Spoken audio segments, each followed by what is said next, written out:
todos, bienvenidos un mes más a un vídeo de Grapap de Empapelados.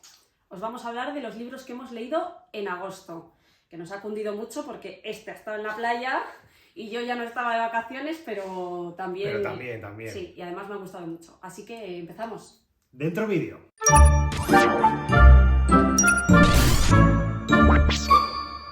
Empiezo yo por este libro que se llama El juego del ángel y que conocéis todos. Es la segunda parte de la tetralogía de Carlos Ruiz Zafón, de La sombra del viento. Muchos me dijisteis que era como el más flojo, pero a mí me ha gustado muchísimo. Sí que es cierto que no sigue la línea del primero y que es una historia completamente diferente, solo salen algunos personajes muy de fondo. Yo he pasado miedo, lo tengo que confesar, sí. Es muy... No sé decir espiritual, pero como de más psicológica que otra cosa, es miedo psicológico. Habla de un periodista, un chico, bueno, que no ha estudiado en nada, pero acaba siendo periodista y quiere escribir un libro y se encuentra con un ser muy extraño que le pide que haga un libro muy extraño. Y a partir de ahí pues le van pasando muchas cosas. Se lee en nada, este hombre, Carlos Zafón, es que escribe como Los Ángeles, muy recomendable. Seguiré leyendo la tetralogía en nada. Y yo empiezo con mi lectura del reto del mes, que ha sido Carrie de Stephen King. Es uno de los clásicos de Stephen King y yo no me lo había leído nunca, lo tenía pendiente porque no sé por qué creía que no me iba a gustar. Y me he callado la boca a mí mismo porque ha pasado a ser uno de mis libros de Stephen King favoritos. Es el primer libro que publicó Stephen King y sorprende muchísimo por lo bien que escrito que está. La de puntos de vista que tiene es una novela bastante coral. La protagonista es Carrie White, una joven que sufre bullying en el instituto y además en casa pues no tiene un entorno familiar idílico. Vive sola con su madre y su madre es una devota religiosa extrema que ha hecho sufrir mucho a Carrie durante su infancia y ha hecho que crezca con muchos traumas. Además, Carrie descubre en esta novela que tiene poderes de telequinesia y todo eso se junta en una trama bastante oscura y psicológica, sobre todo. No os voy a contar más porque creo que es una historia que, incluso sin ser lectores de Stephen King, todo el mundo conoce unas breves pinceladas de qué va esta historia. Os la recomiendo muchísimo.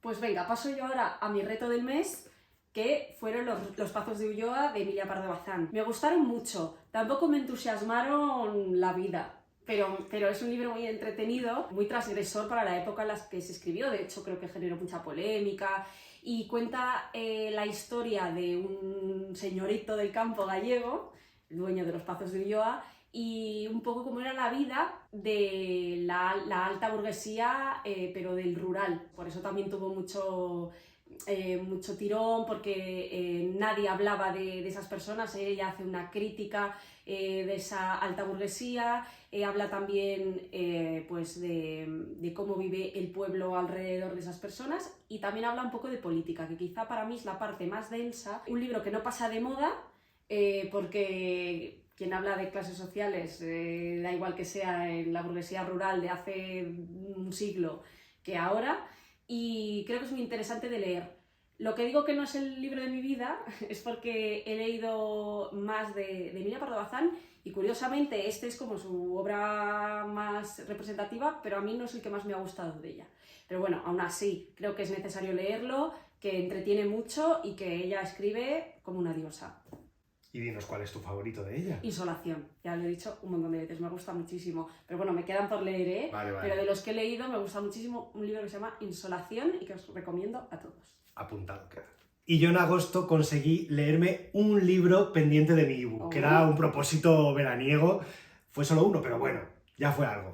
Y fue Os vigila de Amelia de Dios Romero, una historia de terror, al menos así se presentaba, y lo que me he encontrado ha sido una historia de crimen con tintes sobrenaturales que me ha gustado mucho, la verdad.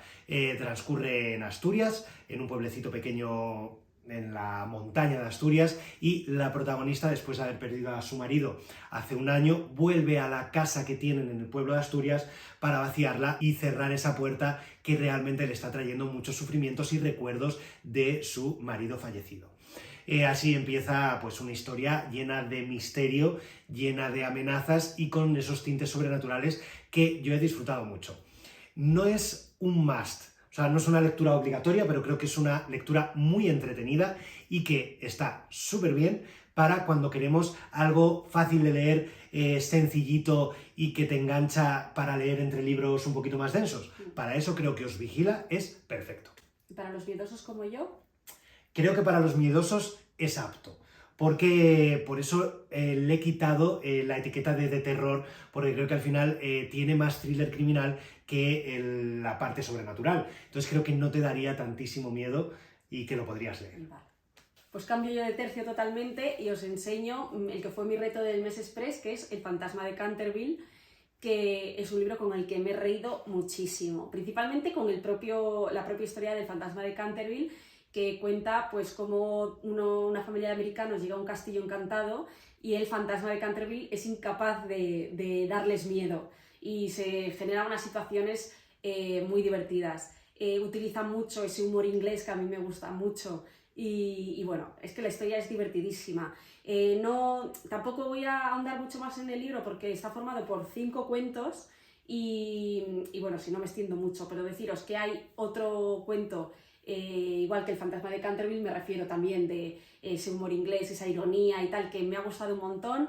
Otros 2 como más fábulas o con su moraleja, más normales, que también me entretuvieron y me gustaron. Y luego hay uno en medio, además justo creo que es el tercero, que es un poco más complicado de leer. Habla más de literatura y de política y hay mucha nota del autor, de la traducción, porque bueno, pues utiliza muchos chistes internos, muchas frases hechas que no entendemos, pero bueno, son unos cuentos que yo recomiendo, el típico libro de tener en la mesilla o ir metiendo un cuento entre otros libros que vayas leyendo durante el año, porque es que te lo pasas muy bien, son muy bonitos y ya os digo que hay 2 sobre todo con los que te meas de la risa. Y en agosto yo me leí 2 trilogías y hoy ahora os voy a hablar de la primera, que es La caja de botones de Wendy.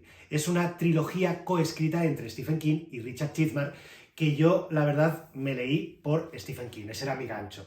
Y lo más curioso es que al final mi novela favorita ha sido en la que no escribe Stephen King, porque, no te sé decir las razones, pero solamente están coescritas la primera y la tercera, y la última, vaya.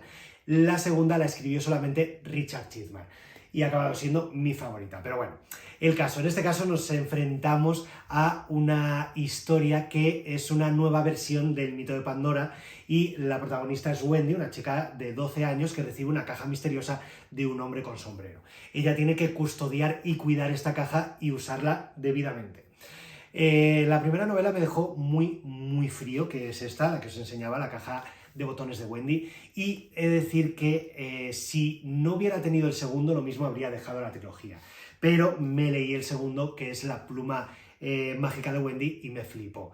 Me encantó la magia que tenía, el encanto, el sentimiento y cómo estaba construido el personaje, que es cierto que sin la primera novela no podría estar tan bien construido. Así que os recomiendo que si os lo leéis, la primera y la segunda la leáis seguidas, porque si no os vais a quedar muy fríos. Y el último, que es La última misión de Wendy, no me gustó tanto como la segunda, pero creo que da un final perfecto y redondo a esta historia. Sin ser un must, creo que es una historia muy fácil de leer, muy entretenida y muy sorprendente. Y ahora voy yo con una lectura que no ha sido de mis favoritas de agosto, digámoslo así. De hecho, creo que ha sido la peor, aunque tampoco es un horror de libro, pero me esperaba otra cosa quizá también. Es Memorial de Brian Washington, lo he dicho así en inglés, puedo decirlo en español también, Memorial. Con acento. Y me lo compré porque, bueno, decían que era el libro del año en Estados Unidos, la temática me pareció muy interesante porque los protagonistas son una pareja gay interracial. Y la sinopsis es muy curiosa porque habla que esta pareja, pues hay uno de ellos que se va a buscar a su padre porque tiene un cáncer terminal y se va a verlo después de muchos años sin hablarle, justo en el momento en que su madre llega a Estados Unidos, porque uno de ellos es japonés, y se quedan solos en su casa, la suegra y la pareja, que no se han visto antes. Entonces, bueno, me esperaba otra cosa y al final es simplemente una reflexión de las relaciones familiares y sociales de una pareja gay interracial y no más. Incluso hay momentos en que me resultó bastante aburrido. Y luego creo que tengo yo una relación ahí un poco extraña, lo digo como más bajito, con la novela estadounidense. Me cuesta un poco. Sí, creo que va como excesivamente sencilla, como con frases muy cortas y muy sencilla, y no te acaba de llegar. Pero bueno, pues ahí está. Para que le interese el tema, sí que hay algunas reflexiones interesantes, no más. Y voy con mi segunda trilogía. fantasía pura y dura y es la trilogía de Caraval. Os he hablado muchísimo de ella en el perfil, hasta el límite de ser cansino, y es que me ha gustado muchísimo. Me leí las 3 novelas del tirón, también es verdad que estaba de vacaciones y tenía todo el tiempo por delante para leer y no pude parar. Son 3 novelas, Caraval, Legendary y Finale, y van increciendo todo el rato la complejidad. En Caraval nos presenta lo que es a su protagonista, en Legendary empieza a complicarse y a expandirse un poco el universo, y en Finale, o sea, más cosas no pueden pasar. Es una historia muy loca, llena de giros y que da un final al universo que me gustó muchísimo. La protagonista en la primera novela es una joven que participa en Caraval, que es una competición en la que la realidad y la magia se confunden, y ella lucha por conseguir el premio, que es la concesión de un deseo, pero para llegar a él tiene que superar muchas pruebas y no sabe si lo que está pasando es realidad o ficción, digamos mejor magia. Eso hace que también el lector esté completamente perdido y no sepa qué es lo que está pasando.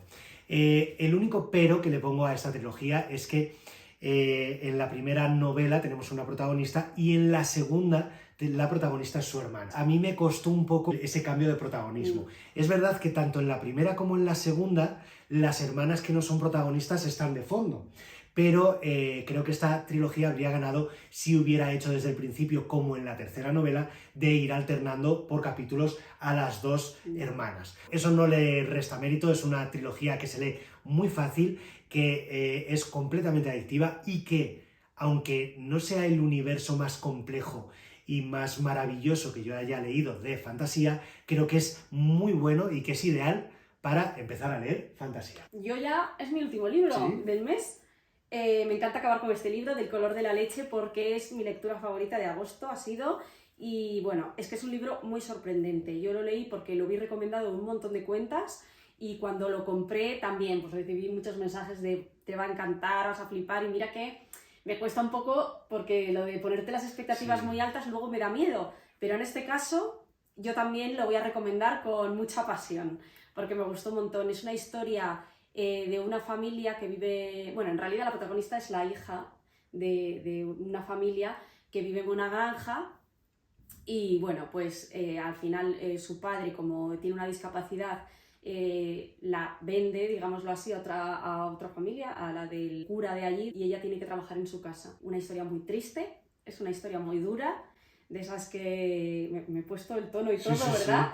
Sí. Esas pues que en realidad estás pensando todo el libro, pues cómo vive una persona que no es dueña de su vida, que hay otras personas que van a decidir por ella lo que le va a pasar. Es al final la sensación que te queda de revuelta por dentro y al mismo tiempo de cómo está contada la historia, que empatizas muchísimo en muchos puntos con la protagonista y al mismo tiempo solo quieres abrazarla y que pueda vivir otra vida, ¿sabes? Es un libro que a mí me ha marcado, que creo que es lo que le pasa a este libro. No, es muy, muy, muy cortito. La historia es en 1800 algo, o sea, no es actual. Porque además está contada en primera persona, 1831. Va como contando un poco su diario y lo que le va ocurriendo.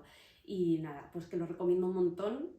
Y eso, y que estéis preparados para vivir una historia dura pero muy bonita al mismo tiempo. Y termino yo con una de mis grandes sorpresas, que ha sido Gallant. Es una novela de fantasía, pero que la propia autora dice que es algo realmente que se sale de ese género.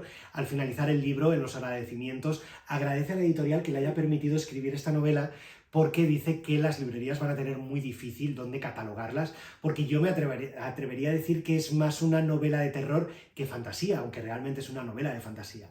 Es muy oscura y me flipó muchísimo.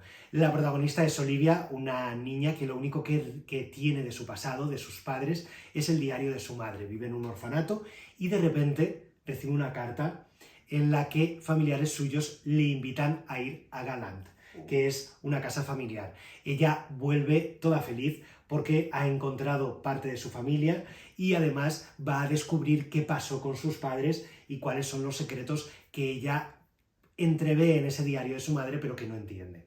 Se inicia así una historia, como os decía, súper oscura, llena de misterios, con toques sobrenaturales que me parecen que están súper bien tratados. y además todo transcurre en Galant, en esta casa misteriosa. Solamente os voy a decir que esta autora me la he apuntado con fosforito y subrayado porque la voy a leer muchísimo más porque creo que escribe de maravilla. Pues nada, ya hemos terminado todas las lecturas de agosto, estas han sido. Esperamos que os haya gustado y nos vemos en el próximo vídeo, ¿no? ¡Chao! Chao.